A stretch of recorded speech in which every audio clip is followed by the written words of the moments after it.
أعوذ بالله من الشيطان الرجيم. بسم الله الرحمن الرحيم. الحمد لله رب العالمين. اللهم صل على سيدنا محمد وعلى آل سيدنا محمد وبارك وسلم. الحمد لله الحمد لله. رب اشرح لي صدري ويسر لي أمري واحلل عقدة من لساني يفقهوا قولي. ربي زدني علما ربي زدني علما ربي زدني علما. அல்ஹம்துலில்லா அல்ஹம்துலில்லா. அன்புதீன் சொந்தங்களே, எத்தனையோ நியமத்துக்களை உலகத்தில் அல்லாஹு தாலா மனிதர்களுக்கும் ஏனைய படைப்பினங்களுக்கும் அருளி இருக்கிறான். எல்லாவற்றிலும் மிகப்பெரிய அருட்கொடை அந்த வல்ல ரஹ்மான் யார்? அனைத்து படைப்புகளையும் படைத்து பரிபாலித்து ரட்சிக்கக்கூடிய அந்த வல்ல ரஹ்மான் யார் என்ற சிந்தனையை அறியக்கூடிய ஆற்றலை நமக்கு கொடுத்ததுதான் நாம் அனுபவிக்கக்கூடிய மிகப்பெரிய அருட்கொடை. அல்ஹம்துலில்லா. அவனை புகழ்ந்து இன்ஷா அல்லாஹ் இந்த இனிய பயணத்தை நாம் தொடர்வோம். அல்ஹம்துலில்லாஹி ரப்பில் ஆலமீன். அல்ஹம்துலில்லாஹி ரப்பில் ஆலமீன். அர் ரஹ்மானிர் ரஹீம். அகிலங்களை படைத்த ரப்பாகிய அல்லாஹ்விற்கே எல்லா புகழும். அவன் அளவற்ற அருளாளன், நிகரற்ற அன்புடையோன். அன்பானவன், அவன் அருளானவன், மண்வாழும் உயிர் வளர்க்கும் பண்பானவன். இருள் சூழ்ந்து மனம் நடுங்கும் வேலை தனிலும் இருள் சூழ்ந்து மனம் நடுங்கும் வேளை தனிலும் மருள் நீக்கி அருள் புரியும் அன்பானவன். இமை கொண்டு கண்காத்த அருளானவன். சுமை நீக்கி எமை காக்கும் இறையானவன். சுமை நீக்கி எமை காக்கும் இறையானவன். சுழல் புவியதனை மலை கொண்டு நிலை செய்தவன். சுழல் எலும்பு கொண்டு மனுவினத்தை உறுதி செய்தவன். கார்முகில் கொண்டு மண்ணுயிர்க்கு மழை தந்தவன். பார் மக்கள் வழியுணர மறை தந்தவன். பார் மக்கள் வழியுணர மறை தந்தவன். இருளான கருவறையில் அருள் செய்தவன். சிறு கருவறையை விரிவாக்கி இடம் தந்தவன். இருளான கருவறையில் அருள் செய்தவன். சிறு கருவறையை விரிவாக்கி இடம் தந்தவன். அதிர்வுணரா வகையிலங்கு உரை தந்தவன். புதிரான வாழ்வில் வெல்ல மறை தந்தவன். புதிரான வாழ்வில் வெல்ல மறை தந்தவன். வாழ்வையும் படைத்து அந்த வாழ்வில் வெல்வதற்கு அழகிய வழிகாட்டும் மறையையும் கொடுத்து அந்த மறையை உணரக்கூடிய வழியில் நம்மை நடத்தாட்டி கொண்டிருக்கும் எல்லாம் வல்ல அல்லாஹ் சுப்ஹானஹு தஆலாவுக்கே புகழ் அனைத்தும் நன்றி அனைத்தும் உரித்தாகுக. லக்கல் ஹம்து லக்க ஷுக்ரியா அல்லாஹ். லக்கல் ஹம்து லக்க ஷுக்ரியா அல்லாஹ். லக்கல் ஹம்து லக்க ஷுக்ரியா அல்லாஹ். அல்ஹம்துலில்லா. நாம் இப்போ அடுத்த ஆயத்துக்கு போவோமா? நாம் இப்போ பார்க்க போகிற ஆயத் 118 119 ஆயத்துக்கள். أعوذ بالله من الشيطان الرجيم. بسم الله الرحمن الرحيم. وقال الذين لا يعلمون لولا يكلمنا الله أو تأتينا آية كذلك قال الذين من قبلهم مثل قولهم تشابهت قلوبهم قد بينا الآيات لقوم يوقنون. அல்லாஹ் எங்களிடம் பேசக்கூடாதா அல்லது எங்களுக்கு பெரிய அளவில் ஒரு சான்று வரக்கூடாதா என்று அறியாதவர்கள் கேட்கிறார்கள். இவ்வாறே இவர்களுக்கு முன் இருந்தவர்களும் இவர்கள் கூறியதை போன்றே கூறினார்கள். அவர்களில் உள்ளங்கள் அனைத்தும் ஒரே மாதிரியாகவே உள்ளன. உறுதியாக நம்பிக்கை கொள்ளும் சமூகத்தாருக்கு நாம் சான்றுகளை தெளிவுபடுத்திவிட்டோம். إنا أرسلناك بالحق بشيرا ونذيرا. إنا أرسلناك بالحق بشيرا ونذيرا ولا تسأل عن أصحاب الجحيم. நபியே, உங்களை நற்செய்தி கூறுபவராகவும் எச்சரிக்கை விடுப்பவராகவும் உண்மையுடன் நாம் அனுப்பியுள்ளோம். நரகவாசிகளை பற்றி உம்மிடம் வினவப்பட மாட்டாது. சதகல்லாஹுல் அலியுல் அஸீம். அல்ஹம்துலில்லாஹ். 118வது ஆயத் பார்ப்போமா? அல்லாஹு தஆலா அறியாதவர்கள் சொல்வதாக ஒரு கூற்ற வைக்கிறான். இஸ்ரார் அஹமது ஹஸ்ரத் சொல்றாங்க, கிபிலா மாற்றத்திற்கு முன்னோட்டமாக கிபிலா இருக்கக்கூடிய இடத்தில் எந்த அறியாதவர்கள் வாழ்ந்தார்களோ, அவங்களையே அறியாதவர்கள்னு சொல்றோம்னா நமக்கு திரும்ப திரும்ப நினைவுபடுத்துறோமா? மக்காவில் வாழ்ந்த குறைஷியர்கள் ஒரு கவும். அவர்களுக்கு இதற்கு முந்தி இஸ்மாயில் அலிஹிஸ்ஸலாம் அவர்களுக்கு பின்னாடி கிட்டத்தட்ட 3000 ஆண்டுகளுக்கும் மேலாக எந்த ஒரு வேதமும் அவர்களுக்கு வரல, எந்த ஒரு நபியும் அவர்களுக்கு அனுப்பப்படல. இதற்கு முன்னால் எச்சரிக்கப்படாத ஒரு சமுதாயத்திற்கு எச்சரிக்கக்கூடியவராகத்தான் கருணை நபிகள் நாயகம் ஸல்லல்லாஹு அலைஹி வஸல்லம் அவர்கள் அங்க வந்திருக்காங்க. அல்ஹம்துலில்லாஹ். இப்போ இந்த இந்த மக்களை தான் அறியாதவர்கள்னு சொல்றாங்க.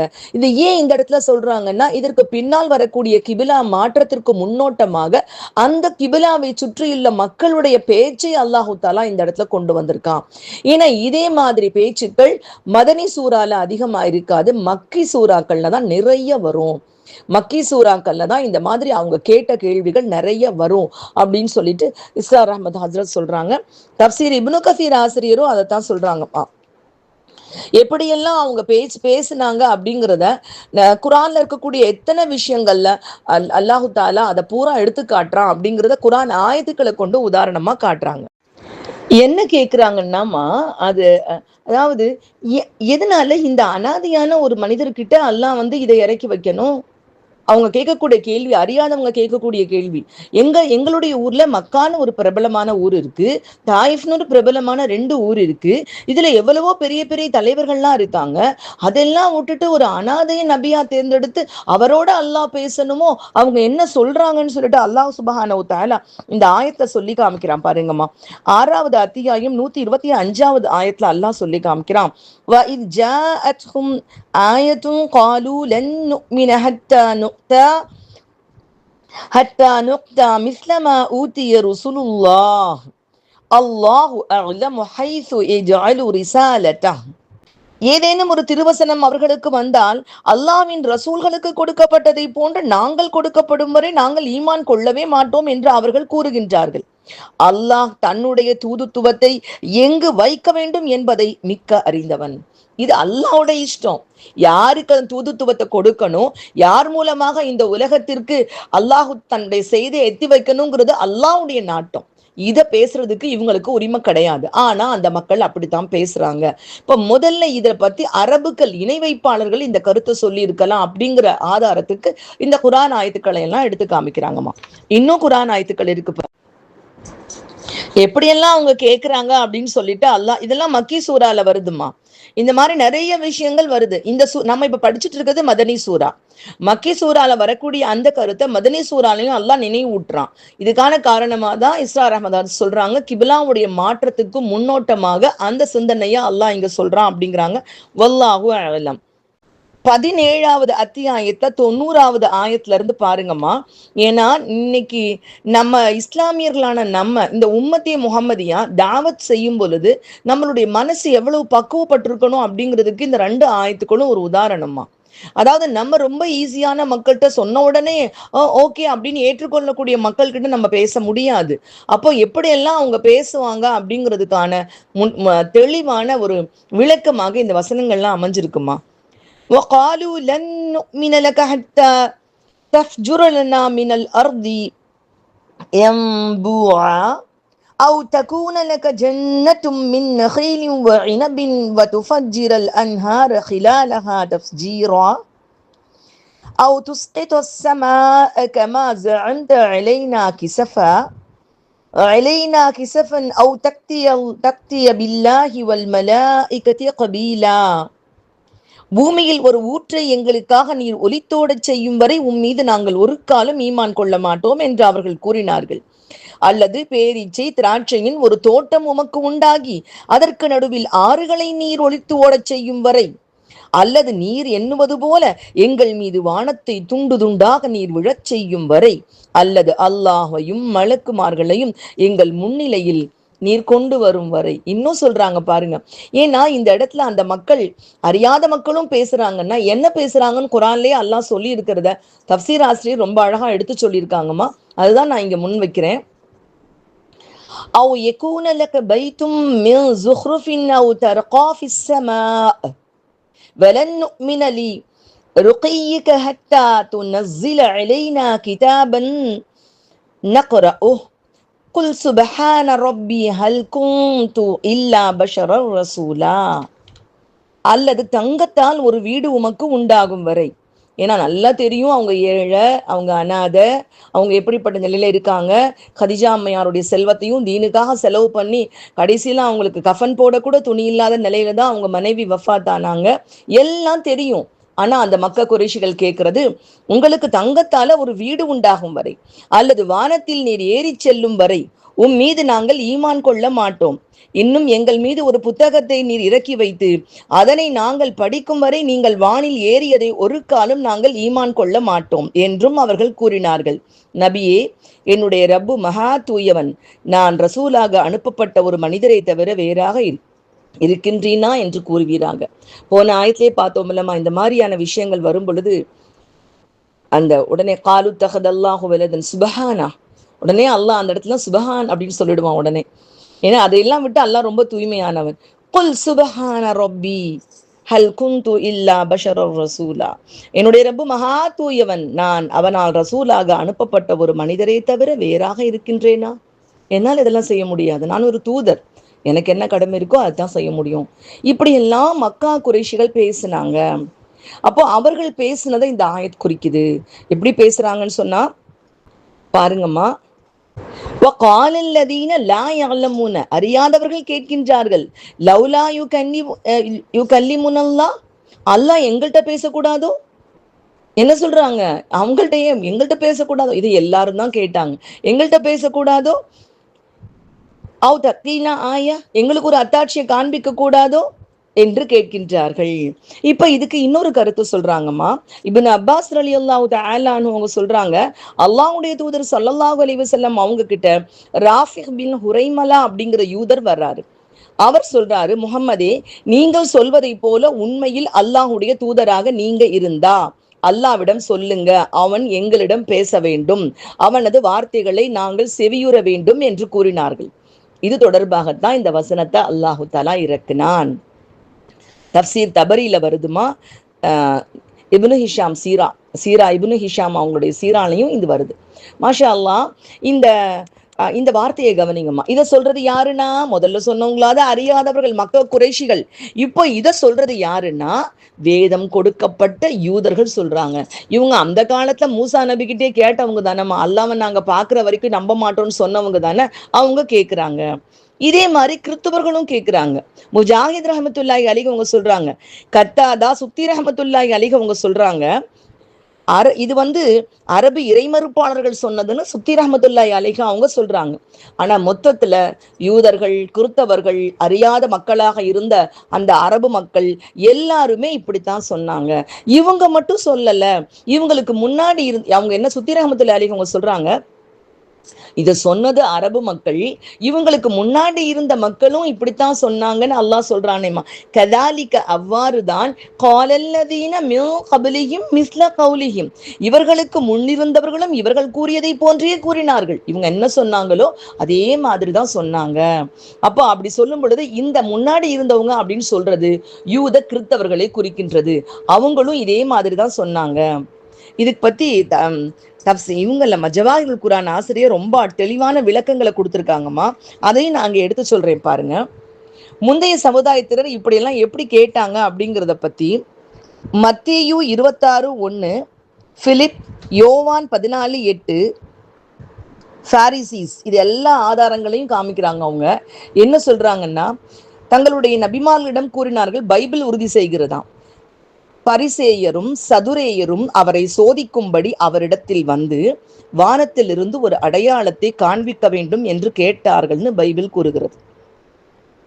பிலிப் அவரை நோக்கி, ஆண்டவரே, பிதாவை எங்களுக்கு காண்பியும், அது எங்களுக்கு போதும் என்று கூறினார்கள் என்று இன்னொரு இடத்துல பைபிள் சொல்லுது. இந்த இடத்துல ஜவாஹிருல் குர்ஆன் ஆசிரியர் சொல்றாங்கம்மா, அந்த அறியாத மக்கத்து குறைஷிகளும் அப்படித்தான் சொன்னாங்க. இதுக்கு முன்னாடி வேதங்கள் கொடுக்கப்பட்ட நபிமார்களோடு இருந்த கிறிஸ்தவர்கள் யூதர்களும் அப்படித்தான் சொன்னாங்க. மொத்தத்துல விதண்டாவாதம் செய்யக்கூடியவங்க எல்லாருடைய பேச்சும் இப்படித்தான் இருக்கும், நம்ப மாட்டாங்க, இப்படிதான் பேசுவாங்க. அதே மாதிரி நபிகள் நாயகம் ஸல்லல்லாஹு அலைஹி வஸல்லம் அவர்களை நம்புவதற்கு குர்ஆன் போதாதா? அழகான தெளிவான சான்றாக குர்ஆன் கண் முன்னாடி இருக்கு. அந்த அற்புதமான சான்றாக குர்ஆன் இருக்கே, இது போதாதா?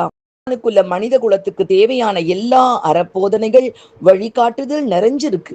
கவனிச்சு சிந்திச்சு சீர்நோக்கி பார்த்தா திருந்தக்கூடிய மக்களுக்கு, திருந்த வேணும்னு நினைக்கிற மக்களுக்கு எல்லா விதமான சான்றுகளும் இந்த குரான்ல இருக்கு. இதத்தான் அந்த இடத்துல சொல்லப்பட்டிருக்குமா, தஷாபஹத் குலூபுஹும்.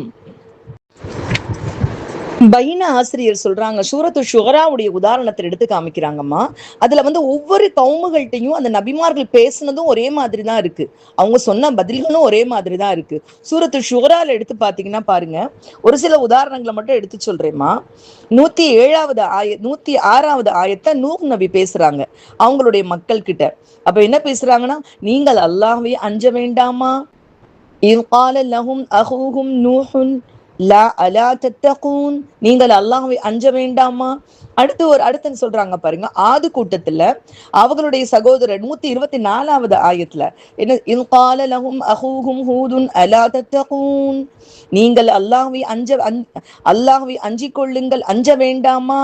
அப்பொழுது அவர் சகோதரர் ஹூத் அவர்களிடம் நீங்கள் அல்லாஹ்வை அஞ்ச வேண்டாமா என்று கூறிய பொழுது, அவங்க பேசின ஸ்பீச் கூட எப்படிமா, ஒவ்வொரு நபியும் இந்த உலகத்துக்கு பேசின ஸ்பீச் யூனிஃபார்மா இருந்துச்சு. எதிர்த்த மக்கள், அந்த விதண்டாவாதம் பேசின மக்களுடைய அந்த விதண்டாவாதமும் ஒரே மாதிரி தான் இருந்திருக்கு. சாலிஹ் அலைஹிஸ்ஸலாம் 142வது ஆயத்துல சொல்றாங்க பாருங்க, இன் கால லஹும் அஹூஹும் சாலிஹுன் அலா தத்தகூன், அவர்களுடைய சகோதரர் சாலிஹ் அவர்களிடம் நீங்கள் அல்லாஹ்வை அஞ்ச வேண்டாமா என்று கூறிய பொழுது. அடுத்து 9வது ருக்கூலமா லூத் நபி சொன்ன விஷயமும் வருது பாருங்க, 161வது ஆயத்துல, இன் கால லஹும் அஹூஹும் லூத்துன் அலா தத்தகூன், அவர்களுடைய சகோதரர் லூத் அவர்களிடம் நீங்கள் அல்லாஹ்வை அஞ்ச வேண்டாமா என்று கூறிய பொழுது. அடுத்துமா 177வது ஆயத்துல ஷுஐப் நபி என்ன சொன்னாங்கன்னு அல்லாஹ் சொல்லி காமிக்கிறான், இன் கால லஹும் ஷுஐபுன் அலா தத்தகூன், அவர்களிடம் ஷுஐப் அல்லாஹ்வை நீங்கள் அஞ்ச வேண்டாமா என்று கூறிய பொழுது. அல்லாஹு அக்பர். அல்லாஹ் அதை சொல்லும் பொழுது, நபிமார்கள் இந்த உலகத்துல மக்கள் கிட்ட முதல்ல அல்லாஹு தாலாவே அஞ்ச வேண்டாமா என்று சொல்லும் பொழுது, அதையும் அல்லாஹ் யூனிஃபார்மா எல்லா நபியும் இதைத்தான் சொன்னாங்க. அந்த விதண்டாவாதம் புரியக்கூடிய மக்களுடைய பேச்சும் அதே மாதிரி தான் இருந்துச்சு. நீங்க என்ன பெரிய ஆளா, உங்ககிட்ட தான் அல்லாஹ் செலக்ட் பண்ணணுமா, எங்கள்ல வேற ஆட்கள் இல்லையா, எங்கள்கிட்ட கொடுக்க கூடாதா, உங்களை விட பெரியவங்க இருக்காங்க, உங்களை விட பணக்காரங்க இருக்காங்க, உங்களை விட அறிஞர்கள் இருக்கிறாங்க, உங்களை விட பெரும் பாரம்பரியத்துல இருக்கிறாங்க, அவங்க கிட்ட கொடுக்க கூடாதா, இப்படியான விதண்டாவாத பேச்சுக்கள் ஆரம்பத்துல இருந்து இருந்து கொண்டேதான் இருந்துச்சு. அடுத்து அல்லாஹ் சொல்லி காமிக்கிறாமா, وقال الذين لا يعلمون لولا يكلمنا الله او تأتينا آية, அந்த அறியாதவங்க இப்படித்தான் சொன்னாங்க. இது மட்டும் இல்ல, அறியாதவர்கள் என்ன சொல்றாங்க, எங்கள்கிட்ட அல்லாஹ் பேசக்கூடாதா, எங்களுக்கு ஒரு அத்தாட்சி அல்லாஹ் கொடுக்க கூடாதா. கதாலிக காலல்லதீன மின் கப்லிஹிம் மிஸ்ல கௌலிஹிம், இவங்க எப்படி சொன்னாங்களோ அதே மாதிரிதான் முன்னாடி உள்ள மக்களும் சொன்னாங்க. நபிமார்கள் இதே வார்த்தையை சேமா சொன்னாங்க, அல்லாஹ்வை அஞ்ச மாட்டீர்களான்னு. அதுக்கு அந்த மக்கள் இப்படித்தான் மறுத்தாங்க. தஷாபஹத் குலூபுஹும், அவர்களுடைய உள்ளங்கள் ஒரே மாதிரி இருந்தது. இப்ப மறுக்கக்கூடிய இந்த மக்களுடைய உள்ளங்களும் அந்த மக்களுடைய உள்ளங்களும் ஒரே மாதிரி இருந்தது. இதை சொல்லும் பொழுது இஸ்ரார் அஹமது ஹஸ்ரத் தாயினுடைய பண்புகள் இந்த 2 ஆயத்திலையும், இப்ப படிக்கிற ஆயத்திலையும் நீ வரக்கூடிய ஆயத்திலையும் இருக்கு, ரொம்ப கவனமாக கவனிக்கணுங்கிறாங்க. ஒரு தாயி எப்படி இருக்கணும், எந்த சூழ்நிலையிலும் தன்னுடைய தாவத்தை கைவிடாதவராக அவர் இருக்கணும், அழைப்பு பணியை கைவிடாதவராக இருக்கணும். நம்ம சொன்ன உடனே மக்கள் நீங்க இவ்வளவு பெரிய உண்மையை சொல்லிட்டீங்க, நாங்க அடிப்பணிச்சிட்டோம் அப்படின்னு சொல்லுவாங்கன்னு எதிர்பார்க்க கூடாது. நம்ம சொல்லக்கூடிய விதம் இப்படித்தான் இருக்கணும் அப்படிங்கிறத ரொம்ப அழகா அவங்க தெளிவுபடுத்துறாங்கம்மா. அல்லாஹ் கடைசியா சொல்றான் இந்த ஆயத்தமா, கது பையன், யாரோ என்னோ சொல்லிட்டு போறாங்க, அல்லாஹ் எவ்வளவு அழகா சொல்றான், கது பையன்னல் ஆயாத்தி, நம் சான்றுகளை நாம் தெளிவுபடுத்தி விட்டோம், லிகௌமி யூகினூன், நம்பிக்கை கொள்ளும் சமுதாயத்திற்கு. பொதுவா இந்த யூகினூன் அப்படிங்கிறது ஒரு முலாரி சர்ஃப்மா, அதாவது இது ஒரு வினை சொல்லாங்க. அப்படின்னா யூகினூன்னா நம்பிக்கை கொள்கிறார்கள், உறுதியாக நம்பிக்கை கொள்கிறார்கள் அப்படின்னு எடுக்கணும். ஆனா இந்த சர்ஃப் சில நேரங்களில் நம்பிக்கை கொள்ள நாடுபவர்களுக்கு, நம்பிக்கை கொள்ள விரும்புபவர்களுக்கு அப்படின்னு வரணும். இதை பைனா இன்ஸ்டியூட் ஆசிரியரும் சொல்றாங்கம்மா. இந்த இடத்துல ஒரு அப்ஜெக்டிவா நம்ம இதை எடுத்துக்கிட்டோம்னா இங்க மூகினின் தான் வரணும். மூக்கினீன் அதாவது உறுதி கொள்ளக்கூடிய மக்களுக்குன்னு ஒரே வார்த்தையா வந்திருக்கணும். ஆனா யூகினூன் அப்படின்னு சொல்லிட்டு இந்த வார்த்தை வந்து ஏன் இங்க பயன்படுத்தப்பட்டிருக்குன்னா, நாடுபவர்களுக்கு, யாரெல்லாம் உறுதியான நம்பிக்கை பெற நாடுகின்றார்களோ அவர்களுக்கு தெளிவான 100% சான்றுகள் அல்லாஹு தஆலா கொடுத்துட்டான். எதுவும் இனி புதுசா வர வேண்டிய அவசியம் கிடையாது. எல்லா சான்றுகளும் எல்லா ஆயத்துக்களையும் அல்லாஹ் தெளிவாக்கி விட்டான். அதனால இதுல வந்து குறை கண்டுபிடிப்பவர்கள் அவர்களுடைய அறியாமை, காலங்காலத்துக்கும் மக்கள் இப்படிதான் பேசினாங்க, அது மாதிரி அவங்க பேசுறாங்கன்னு நினைக்கலாமே தவிர இதுல அல்லாஹு தஆலா சான்று கொடுப்பதில் எந்த குறைவும் வைக்கவில்லை. யாருக்கு உண்மையான உறுதியான நம்பிக்கை வேண்டும் என்று நாடுகின்றார்களோ, இந்த யூகினூன் அப்படிங்கிற சர்ஃப் இந்த இடத்துல அப்ஜெக்டிவா ஒரு இஸ்மு தான் வந்திருக்கணும். அதாவது ஒரு ஹபரா வந்து இஸ்மு தான் வந்திருக்கணும். ஆனா இந்த இடத்துல வந்து இந்த யூகினூன் வந்திருக்குன்னா அந்த இடத்துல நாடுபவர்களுக்குங்கிற அர்த்தம் இருக்கு அப்படின்னு சொல்லிட்டு சொல்றாங்க. அடுத்து 119வது ஆயத் பார்ப்போமா. இன்னா அர்சல்நாக, நபியே உம்மை நாம் அனுப்பியுள்ளோம், நிச்சயமாக நபியே நாம் உம்மை அனுப்பியுள்ளோம், பில் ஹக்கி உண்மையை கொண்டு, பில் ஹக் ஹக்கோட. என்ன ஹக்மா? அந்த ஹக்குங்கிறது வேதம். உண்மையோடு அனுப்பி இருக்கிறேன். எப்படிப்பட்டவராக? பஷீரன் நற்செய்தி கூறுபவராகவும், வநதீரன் எச்சரிக்கை விடுப்பவராகவும், வலா துஸ்அலு அன் அஸ்ஹாபில் ஜஹீம் நரகவாசிகளை பற்றி உம்மிடம் வினவப்படாது. இந்த இடத்துல இந்த வசனம் தொடர்பாக அப்பாஸ் ரலியல்லாஹு தஆலா அன்ஹு சொல்றதாக இப்னு கஸீர் ஆசிரியர் பதிவு செஞ்சிருக்காங்கம்மா. சொர்க்கம் குறித்து நற்செய்தி செய்யக்கூடியவராகவும் நரகம் குறித்து எச்சரிக்கை விடுக்கக்கூடியவராகவும் நாம உங்களை அனுப்பியிருக்கோம். நரகவாசிகளை பற்றி உங்ககிட்ட வினவப்படாது. உங்களை நிராகரிச்சவங்க ஏன் நிராகரிச்சாங்கன்னு உங்ககிட்ட நாங்க கேட்க மாட்டோம் அப்படின்னு இருக்காங்க. இந்த இடத்துல ஒரு குர்ஆனுடைய ஆயத் வந்து உதாரணமா சொல்றாங்கம்மா. ஏன் இந்த இடத்துல இப்படி அல்லாஹ் நரகவாசிகளை பத்தி உங்ககிட்ட கேட்க மாட்டோம் அப்படின்னு சொல்ல வேண்டிய அவசியம் என்னன்னா, நபி ஸல்லல்லாஹு அலைஹி வஸல்லம் அவங்களுடைய மனசு எப்படி இருந்துச்சுன்னா, துடிக்குதுமா. ஹிதாயத் எல்லார்கிட்டையும் போய் சேர்ந்துடணுங்கிற துடிப்பு அவங்க கிட்ட இருக்கு. அந்த துடிப்பு எப்படிப்பட்டதாக இருக்குன்னா, அல்லாஹ் குர்ஆன்லயே சொல்றான். அதாவது சூரத்துல் கஹ்ஃப்ல 6வது ஆயத்துல அல்லாஹ் சொல்லி காமிக்கிறான் பாருங்க. فَلَعَلَّكَ بَاخِعٌ نَفْسَكَ عَلَى آثَارِهِمْ إِن لَّمْ يُؤْمِنُوا بِهَذَا الْحَدِيثِ أَسَفًا. நபியே, ஒரு ஆணாகிய இந்த வார்த்தையை அவர்கள் ஈமான் கொள்ளாவிட்டால் துக்கத்தால் அவர்களுடைய புறக்கணிப்புக்கு பின்னால் உம்மையே நீர் அழித்துக் கொள்வீர் போல் இருக்கிறதே. இப்ப யோசிச்சு பாருங்க, அவங்க மனநிலை அப்படி இருக்கு. அப்போ என்ன, தன்னுடைய கடமையை சரியா செய்யணும் அப்படிங்கிற பயம் இருக்கு, அந்த ஒரு அச்சம் இருக்கு. அப்ப கடமையை சரியாக முடிக்கணும், அதே நேரத்துல மக்கள் மேல உள்ள கவலை, அவங்க எல்லாரும் ஈமான் கொண்டரணுங்கிற கவலை.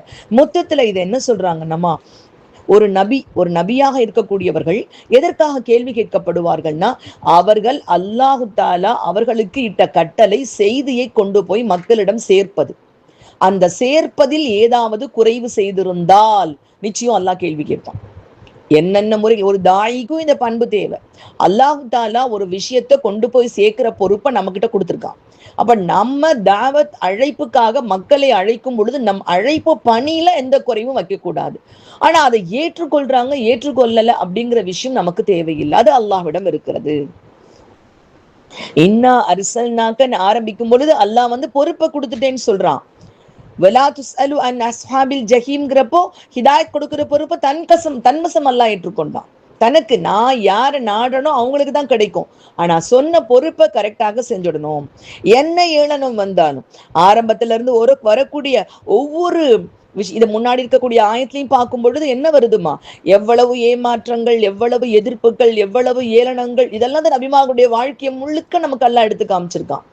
அப்போ இவ்வளவு என்ன வந்தாலும் சரி, நாம் செய்தியை கொண்டு போய் சேர்ப்பதில் குறைவு வைக்க கூடாது.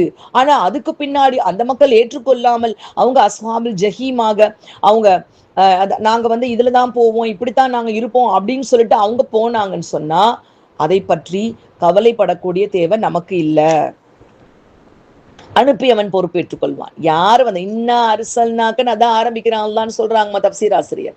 அதனாலதான் நான் அனுப்பி வைக்கிறேன் உங்க வேலையை நீங்க செய்யுங்க, அவங்களுடைய விஷயத்துக்கு அவன் அனுப்பியவன் பொறுப்பேற்றுக் கொள்வான். இந்த பஷீர் நதீராக நபிகள் நாயகம் ஸல்லல்லாஹு அலைஹி வஸல்லம் அவர்கள் ரொம்ப அழகா தங்களுடைய பணியை நிறைவு செஞ்சிருக்காங்கம்மா. அல்லாஹ்வே அவங்கள பத்தி சொல்லியிருக்கானே, லக்கத் ஜாஅக்கும் ரசூலும் மின் அன்ஃபுசிக்கும் அஸீஸுன் அலைஹி மா அனித்தும் ஹரீஸுன் அலைக்கும் பில் முஃமினீன ரഊஃபுர் ரஹீம். உங்களிடமிருந்தே ஒரு தூதர் வந்திருக்கிறார். நீங்கள் துன்பத்திற்கு உள்ளாவது அவருக்கு மிக்க வருத்தமாக இருக்கும். உங்கள் வெற்றியின் மீது பேராவல் கொண்டவராகவும் நம்பிக்கையாளர்கள் மீது அதிக பரிவும் கருணையும் கொண்டவராகவும் இருக்கின்றார் அப்படின்னு அல்லாஹு தஆலாவும் சொல்லி காமிக்கிறாமா. அதாவது நான் உங்களுடைய கடமை என்ன, லஸ்த அலைஹிம் பி முஸைத்திர், நிறைய இடங்கள் அல்லாஹ் சொல்லி காமிக்கிறான். ஃபதக்கிர் இன் நஃபஅத்தி ذிக்ரா, நீங்க சொல்லுங்க, பலன் அளிக்கிறவங்களுக்கு பலன் அளிக்கும். அவங்க மேல உங்களுக்கு திருத்தி கொண்டு வர்றதுங்கிற கடமையெல்லாம் உங்களுக்கு கிடையாது. உங்களுடைய கடமையை சரியா செய்யுங்க. இது தாயிக்குரிய பண்பாக நாம எடுத்துக்கொள்ள வேண்டிய ரொம்ப முக்கியமான விஷயமா. இறை தூதர்களுடைய பணி நபிமார்கள் மக்களுக்கு இறைநெறிகளை எடுத்துரைப்பாங்க. அவங்கள செயல்படுத்தி காட்டி இதுலதான் வெற்றி இருக்குன்னு சொல்லி காமிப்பாங்க. நல்லா கவனிங்கம்மா, இந்த வார்த்தை ரொம்ப முக்கியமா. செயல்படுத்தி காட்டி இதுலதான் வெற்றி இருக்குன்னு மக்களுக்கு புரிய வைப்பாங்க. அதுல யாரு பின்பற்றுவார்களோ அவர்களுக்கு சொர்க்க பேரு உண்டுன்னு நற்செய்தி சொல்லக்கூடிய பஷீராக அவங்க இருப்பாங்க, பஷார் சொல்லக்கூடியவர்களாக. அதே மாதிரி யார் இதை மறுக்கிறாங்களோ அவங்க மறு உலகத்துல நரக வேதனைக்கும் இந்த உலகத்துல ரொம்ப பிற்போக்கான நிலைக்கும் உள்ளாவாங்க அப்படிங்கிற எச்சரிக்கையை விடுக்கக்கூடிய நவீராகவும் நபிமார்கள் இருப்பாங்க. இது நபிமார்களுக்கு அல்லாஹு தாலா கொடுத்த பண்புகள். இப்படி ரெண்டாதான் அவங்க இருப்பாங்க. மற்றபடி எல்லாரையும் அதுக்குள்ள கொண்டு வரணும் அப்படிங்கிற கடமை அவங்களுக்கு இல்லம்மா. இந்த இடத்துல ஒரு அழகான ஒரு சம்பவத்தை இப்னு கசீர் ஆசிரியர் பதிவு செஞ்சிருக்காங்கம்மா. அத்தாவு பின் யசார் ரஹ்மத்துல்லாஹி அலைஹி அவங்க சொல்றாங்க, நான் அப்துல்லா பின் அம்ர் பின் அல் ஆஸ் ரலியல்லாஹு தஆலா அன்ஹு அவங்கள சந்திச்சு அல்லாஹ்வுடைய தூதர் ஸல்லல்லாஹு அலைஹி வஸல்லம் அவர்களுடைய குணநலன் குறித்து தௌராத்துல இடம்பெற்றதை எனக்கு தெரிவிங்கன்னு கேட்டேன். உடனே அவங்க சரி சொல்றேன்னு சொன்னாங்க. அவங்க சொன்னாங்க, அல்லாஹ் மீது ஆணையாக குர்ஆன்ல அவங்களுடைய குணநலன்கள் எப்படி கூறப்பட்டிருக்கோ அதே மாதிரி தௌராத்திலையும் கூறப்பட்டிருக்கு. அந்த குணநலன்கள் என்னன்னு சொன்னா, நபியே, உங்களை நற்சாட்சியாளராகவும் நற்செய்தி கூறுபவராகவும் எச்சரிக்கை விடுப்பவராகவும் பாமர மக்களின் பாதுகாவலராகவும் நாம் அனுப்பியுள்ளோம். நீங்கள் என்னுடைய அடியார், என்னுடைய தூதர், உங்களுக்கு அல் முதவக்கில், இறைவனை சார்ந்திருப்பவர் என்று நாம் பெயர் சூட்டியுள்ளோம். நல்லா கவனிங்கம்மா, அல் முதவக்கில், இறைவனை சார்ந்திருப்பவர் என்று நான் பெயர் சூட்டியுள்ளேன். மேலும் தௌராத் வேதத்தில் இடம்பெற்றிருக்கிறது, என்ன இடம்பெற்றிருக்குன்னு சொல்றாங்க அவங்கன்னா, அவர் கடின சித்தம் கொண்டவரோ முரடரோ கடைவீதியில் கூச்சலிடுபவரோ அல்லர். அவர் அப்படிப்பட்டவர் இல்ல. ஒரு தீமையை வேறொரு தீமையால் தடுக்க மாட்டார். இது ரொம்ப அழகான விஷயமா. ஒரு தீமையை தடுக்கணும்னா நன்மையை கொண்டுதான் தீமையை தடுக்கணும். நான் இன்னொரு கெட்டது பண்ணி அந்த கெட்டதை தடுப்பேன்னு நினைக்கிறது நபியுடைய குணம் கிடையாது, அவங்களுடைய வழி கிடையாது. இதுல நல்ல சிந்திச்சு பார்த்தோம்னா இதுல நிறைய விஷயம் இருக்குமா. ஒரு தீமையை தடுக்க இன்னொரு தீமையை பயன்படுத்தக்கூடாது. மாறாக அதை மன்னித்து விடுவார், பொறுத்து கொள்வார். கோணலான ஒரு சமுதாயத்தை அவர் மூலம் சீராக்காத வரை அல்லாஹு தாலா அவர் உயிரை கைப்பற்றி கொள்ள மாட்டான். அதாவது மக்கள் அனைவரும் லா இலாஹ இல்லல்லாஹ், வேறு அல்லாஹ்வை தவிர வேறு இறைவன் இல்லை என்று கூறாதவரை அவர்களை அல்லாஹ் கைப்பற்ற மாட்டான். அவர் மூலம் குருட்டு கண்களையும் செவிட்டு காதுகளையும் மூடப்பட்ட உள்ளங்களையும் அல்லாஹ் திறப்பான்.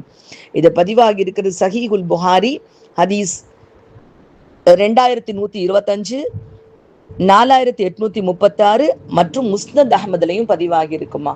அப்போ எல்லா வேதங்கள்லையும் பெருமானா ஸல்லல்லாஹு அலைஹி வஸல்லம் அவங்கள பத்தி ரொம்ப தெளிவாக அல்லாஹ் சுப்ஹானஹு வ தஆலா இப்படித்தான் அவங்க இருக்கிறாங்க அப்படின்னு குறிப்பிட்டிருக்கான். அப்போ நபி ஸல்லல்லாஹு அலைஹி வஸல்லம் அவங்க கிட்ட இதை இஸ்ரார் அஹமத் சொல்லும் பொழுது ஒரு கன்க்ளூஷனா சொல்றாங்க. இவ்வளோ விஷயங்களையும் சொல்லிட்டு நபிக்கு ஒரு கன்க்ளூஷன், ஒரு முடிவுரை, இந்த இடத்துக்கு ஒரு சின்ன ஒரு முடிவுரை மாதிரி சொல்றாங்க. நான் உங்களை நான் பஷீரா நதீரா தான் அனுப்பியிருக்கேன். இது எல்லாத்தையும் நீங்க சொல்லக்கூடிய பஷாரத்தையும் ஏற்றுக்கொள்ளல, நீங்க சொல்லக்கூடிய அந்த நதீராக நீங்க சொல்லக்கூடிய எச்சரிக்கைகளையும் ஏற்றுக்கொள்ளல. நாங்க எங்க இச்சப்படிதான் வாழ்வோம், நரகத்துக்கு தான் போவோம்னு யார் போறாங்களோ அவங்கள பத்தி நீங்க கவலைப்பட வேண்டிய அவசியம் கிடையாது. ஏன்னா நபிசாசமாவுடைய மனசு அப்படி இருந்துச்சுமா, எல்லாரும் நேர்வழிக்கு வந்துடணும் அப்படிங்கிற துடிப்பு அவங்களுக்குள்ள இருந்துச்சு. அப்போ அதை அல்லாஹ் சுப்ஹானஹு வ தஆலா அந்த இடத்துல அதை பத்தி நீங்க கவலைப்பட வேண்டிய அவசியம் இல்லை அப்படின்னு சொல்லியிருக்கான். அல்ஹம்துலில்லாஹ். அல்ஹம்துலில்லாஹ். இந்த இனிமையான அல்லாஹ் சுப்ஹானஹு தஆலாவுடைய அறிவுரையோடு, ஏன்னா ஒவ்வொரு ஈமான் கொண்டவருக்குள்ளேயும் ஒரு தாவத்தினுடைய குணம் இருக்கணும், ஒரு தாயியுடைய குணம் இருக்கணும். ஏன்னா பொறுப்பேற்றுக் கொண்டிருக்கோமா இல்லையாமா, ஹைர உம்மத்துங்கிற பொறுப்பு எடுத்துக்கொள்றோமா இல்லையா, ஏதாவது ஒரு வகையில தாவத்துடைய பண்பு பணி நம்ம கிட்ட இருந்துட்டு இருக்கணும். அதை எப்படி செய்யணுங்கிற அழகான குணநலன்களையும் இந்த ஆயத் நமக்கு ரொம்ப அழகா விளக்கி இருக்குமா. மாஷா அல்லாஹ், அல்ஹம்துலில்லாஹ். இந்த ஒளியை மனதில் ஏற்றுக்கொண்டு அதன்படி நடக்கக்கூடிய தௌஃபீக்கை அல்லாஹ் நம் அனைவருக்கும் தந்தருள் புரிவானாக. ஆமீன் யா ரப்பல் ஆலமீன். அஸ்ஸலாமு அலைக்கும் வரஹ்மத்துல்லாஹி வபரகாத்துஹு.